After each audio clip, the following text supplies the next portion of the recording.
Hello, Internet. Welcome to the show. Thank you for joining us. This is another edition of the DNA Whiskey Review. What we do on this show, if you are new here, first of all, welcome. We grab a sampling of whiskey and we go over its history and flavor palette and kind of just break it down and give our thoughts. Let's go ahead and jump into it. What do we have today? Basil Hayden Malted Rye.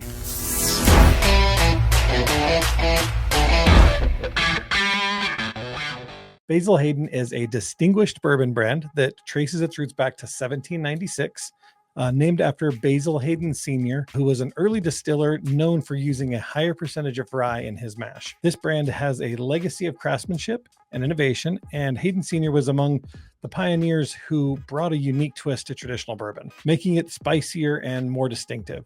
Today, Basil Hayden continues to honor his legacy with a smooth, refined whiskey that stands out in the world of American bourbons, celebrated over 2 centuries of rich heritage and flavor. They are a part of the Jim Beam small batch bourbon collection, which includes brands Booker, Knob Creek, Baker's, and of course, Jim Beam. Basil Hayden's Malted Rye whiskey was introduced in September of 2023 as a super premium permanent addition to the Basil Hayden line. Well, I'm excited for this one, man. Yeah, me too. I have not tried this one. And I'm a big fan of most of these Basil Hayden, so I feel like this Malted Rye could be a good one for me. Now, when it comes to this one, the mash bill is pretty simple. This mash bill is 100% malted rye. That was pretty easy. So the malting process for rye is pretty similar to that of barley, and it involves 3 steps. The 3 steps are steeping, germinating, and kilning. First step is steeping. Basically what it is the grain is immersed in water to absorb the moisture and activate all the enzymes.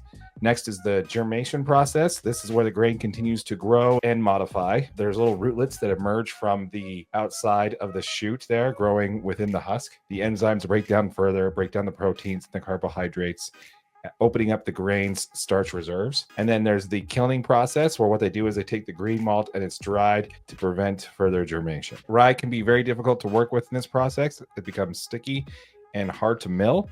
It also absorbs more water than any other grains, which makes it harder to get a consistent mash. So when it comes to this stuff, it's a little bit more trickier than normal. Let's go ahead and jump into the tasting notes here. So first on the nose, we should smell a floral dill with hints of oak, caramel, and subtle spice.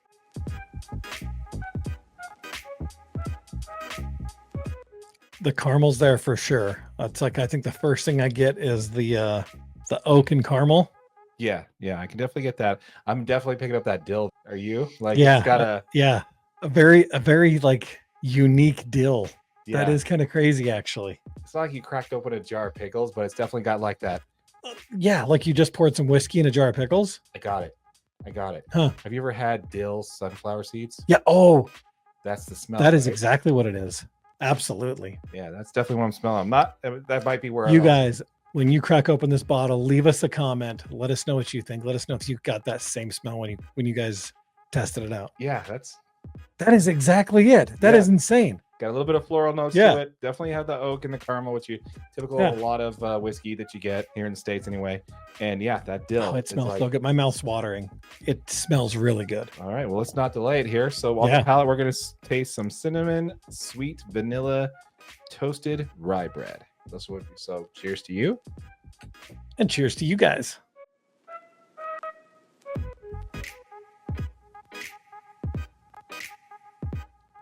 Holy cow, that is smooth. That is really smooth. First thing for me is vanilla. I get an off flavor of cinnamon, but it's not like a distinct cinnamon. Toasted rye bread. Now, I'm a big fan of rye bread. I'm not really picking that up. Hopefully, we'll pick that up on our second draw, but I like the smoothness of it. The vanilla is definitely forefront. Now, on the finish here, we should be having delicate notes of chocolate and warm spice. I can get a little bit of the warm spice, I think. No chocolate. No chocolate, but it finishes really nice though. Yes. That is probably one of my favorites actually that we've tried so far. That is easily As far as a finish, that is really nice. Great on the tongue. That first take is really, really pleasant. It's not overwhelming. The warm spice is like a perfect example of it. It's kind of like, it doesn't have that Kentucky hug that you're used to when it's burning down. Yeah. It's got a very subtle, nice little warm spice to it. I don't have anything coming out the nose really. Yeah. It's really just kind of perfect. I like very that. easy to drink too. Yeah, I love Very easy to drink. the marketing of it. Delicate notes of, you know. Delicate notes. So I Yeah. just think that's kind of funny. I don't see the chocolate. Warm spice, I definitely get that. But yeah, so on the palate, cinnamon, sweet vanilla, toasted rye bread. The cinnamon's the surprising one. Yes. I thought in my mind that was going to be something added in there. Yeah, like but there, it's there. It's actually in the drink for sure. All right, let's go ahead and go in for our second take Okay. here.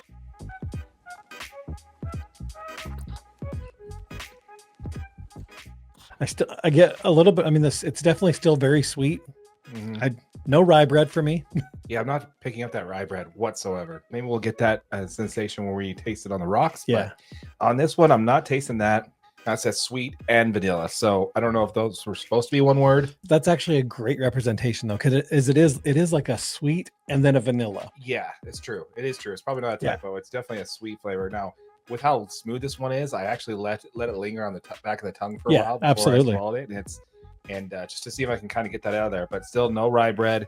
Cinnamon and sweet vanilla, cinnamon and vanilla with a sweetness to it. I do got a little bit. I did get a little bit of the chocolate on my finish this time though. So before we jump into it on the rocks there, we always like to sample both of them. So we'll get into that here in a minute. What's your final takeaways on this one? Very easy to drink. That first touch to the palate is very enjoyable. Finish is really nice.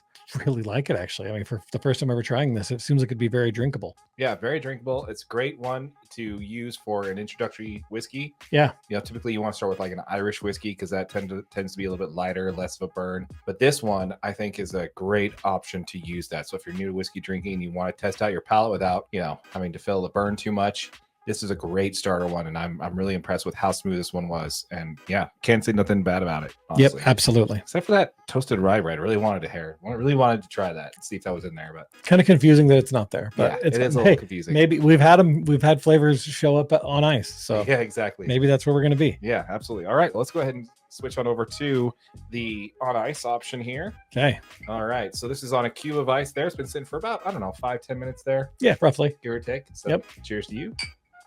Cheers to you guys. On my first draw on that one, I have to say that the scent of that pickle right off that ice cube. The dill, is just like a right in the face, man.